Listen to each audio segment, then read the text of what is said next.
दोस्तों, आपको ना तो तलाक लेने की ज़रूरत है, ना ही आपको दूसरी शादी में कोई दिक्कत आने वाली है। ये तरीका बड़ा ट्रेंड चल रहा है आज की डेट पे।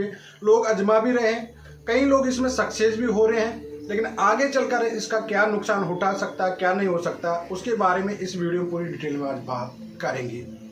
पहला सवाल, पहला तरीका जो लोगों ने अपना रखा आज की डेट पे, इस आप गलत एड्रेस पे नोटिस जारी कर दो, किसी पे तामील करा दो, उसके बाद में पत्नी को तो पता है नहीं, वो डाइवोर्स ले लेंगे।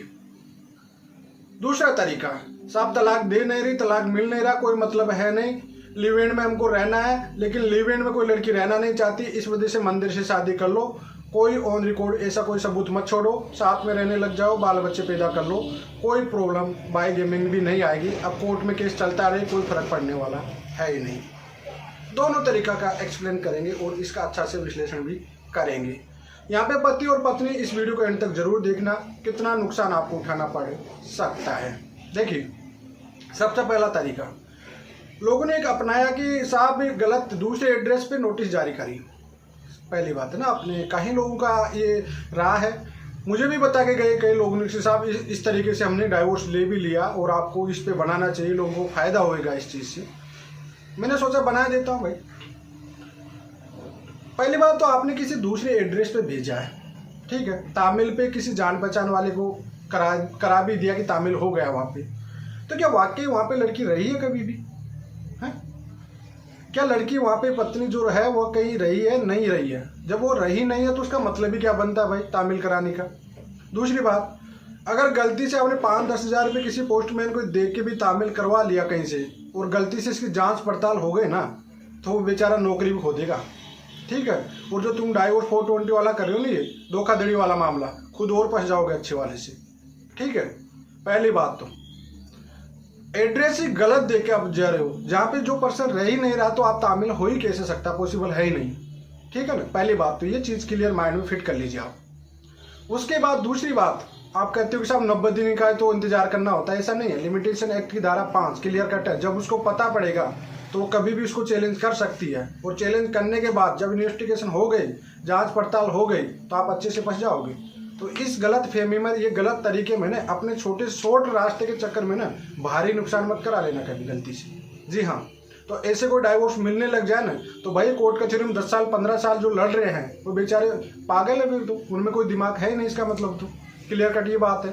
तो ये चीज़ें गलत है भाई, इसके ऐसी चीज़ों में कोई बहकावे में मत आना है गलती से ना ही, क्योंकि जब वो पर्सन रह ही नहीं रहा वहाँ पे, आप लोग कह रहे हो कि साहब उसको एक्सपायरिटी करा लेते हैं, तामिल करा देते हैं, उसको जान पहचान वाले को, पोस्ट ऑफिस को 150 रुपये दे देते हैं, 1000-5000 दे देते हैं, वकील साहब ने तरीका बता दिया, 5-50 हज़ार रुपये ज़्यादा ले लेगा, करा देंगे भाई, लाइसेंस कैंसिल हो जाएगा, ठीक है। और कोई वकील आपको, जो वकील होगा ना अच्छे से प्रैक्टिस कर रहा है कंटिन्यू, तो BCI का मेंबर होगा ना, तो कभी ऐसी गलत राय देगा भी नहीं आपको। हाँ, केस लड़ने में आपको पैसा ज़्यादा बता सकता है, लेकिन वो गलत तरीका नहीं बताएगा, ठीक है। तो इसमें कोई फायदा नहीं है। अगर ये तरीका आप ट्रेंड कर रहे हो या इस तरह की आजमाने की कोशिश कर रहे हो, तो आपको नुकसान उठाना पड़ेगा आगे चल के, इसको आप खुद इसका जिम्मेदार होंगे। दूसरा तरीका अपनाया लोगों ने, साहब मंदिर से शादी कर लेते हैं, ऐसे तो रहना नहीं चाह रही साहब, क्योंकि कोई लड़की ऐसे कैसे रहेगी किसी के साथ, लिव इन में कोई घर में थोड़ी रहेगी, कोई ना कोई सोसाइटी तो जुड़े रहते हैं, कोई भी पता पड़ ही जाएगा, शादी भी कर लेंगे कहीं से। तो उसका तरीका अपना है दूसरा वाला, शादी मंदिर से शादी कर लेते हैं, उसके बाद टेंशन ही है, बाल बच्चे भी करेंगे। साहब हम तो हिंदू है, हिंदू रीति रिवाज में मंदिर की शादी वैलिड होती है, कोई दिक्कत है नहीं, पति पत्नी हम तो भगवान को मान के और बिल्कुल शादी कर लेते हैं, लेकिन ऑन रिकॉर्ड छंडाएंगे नहीं इससे, है ना, जिससे बाई गेमिंग का केस ना लगे। तो भाई ये तरीका मैं आपको बता देता हूँ। हिंदू मैरिज एक्ट 1955 की धारा 5 और 6 को आप अच्छे से रीड कर लेना वहाँ पे जाके। अगर आप किसी भी सोसाइटी से, रिलीजन से बिलोंग करते हो, चाहे वो हिंदू हो, मुस्लिम हो, कोई भी हो, अगर आपने मैरिज, जैसे कहते हैं पति पत्नी का रूप, आप एक मंदिर के सामने साक्ष्य भगवान को मान के भी लेते हैं ना, कई जगह आप लोग आर्य समाज की शादी से करते हो, आप लोग मंदिर से शादी करते हो, तो एक शादी वैलिड मानी जाएगी।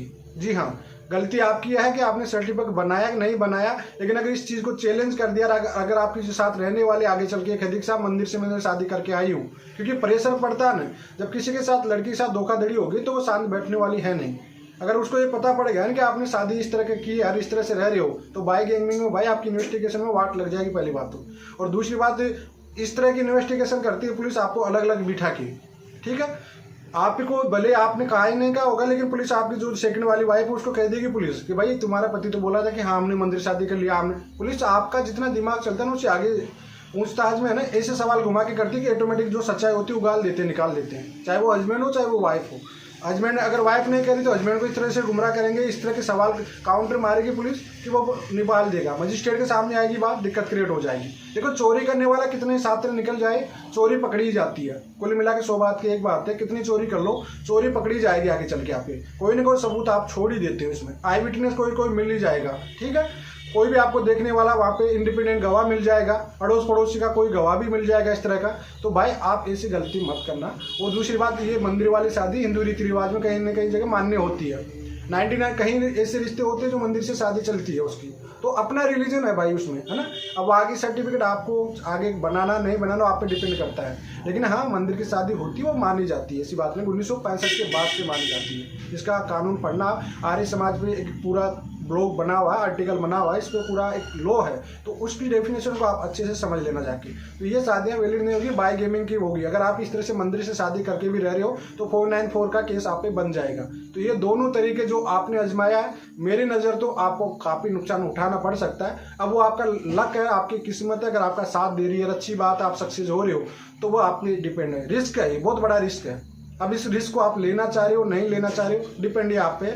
मैंने जो एक प्रॉपरली तरीका होता है वो आपको मैंने बता दिया कि भाई ऐसे शॉर्ट तरीके मत निकालो, नुकसान आपका आगे चलकर हो जाएगा, कोई फायदा नहीं इसमें ना।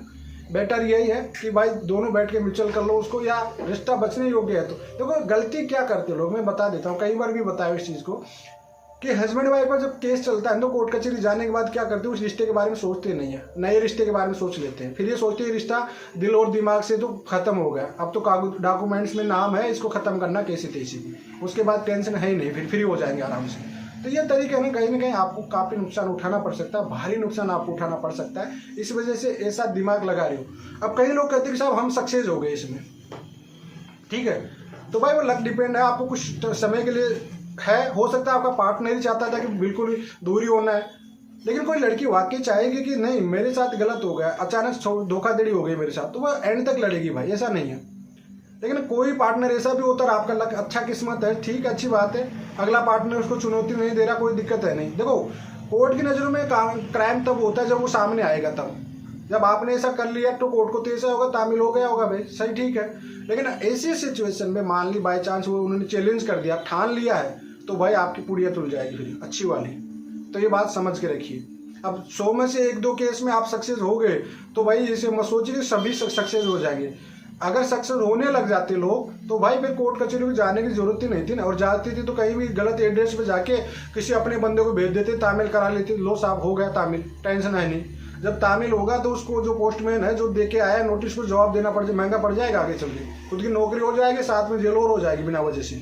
तो ऐसा मत करिए, तरीका ऐसा मत अपनाइए, कोई फायदा नहीं है। और औरों को भी ना बताइए ऐसे तरीके, हाँ ये रियल है भाई, औरों को भी ना बताइए। आपका काम बन गया अच्छी बात है, लेकिन औरों को बताने में कोई फायदा नहीं है इनसे ना, ये तरीका गलत है, बहुत ज़्यादा गलत तरीका है। तो मैंने इसका एक्सप्लेन और आपको विश्लेषण कर दिया, इसके बेनिफिट कुछ भी नहीं होने वाले, लॉस ही लॉस होने वाला है, भारी नुकसान आपको उठाना पड़ सकता है। अब आप पे डिपेंड करता है आप क्या तरीका आजमा रहे हो, ट्रेंड जो चल रहा है उसमें जा रहे हो नहीं जा रहे हो, आप पे डिपेंड करता है। मेरा काम था आपको बताना, सही राय देना, सही वे बताना, वो आपको मैं हमेशा बताता रहता हूँ। तो आई होप आपको समझ में आ गया होगा। चलिए आज के लिए इतना ही। जय हिंद, वंदे मातरम।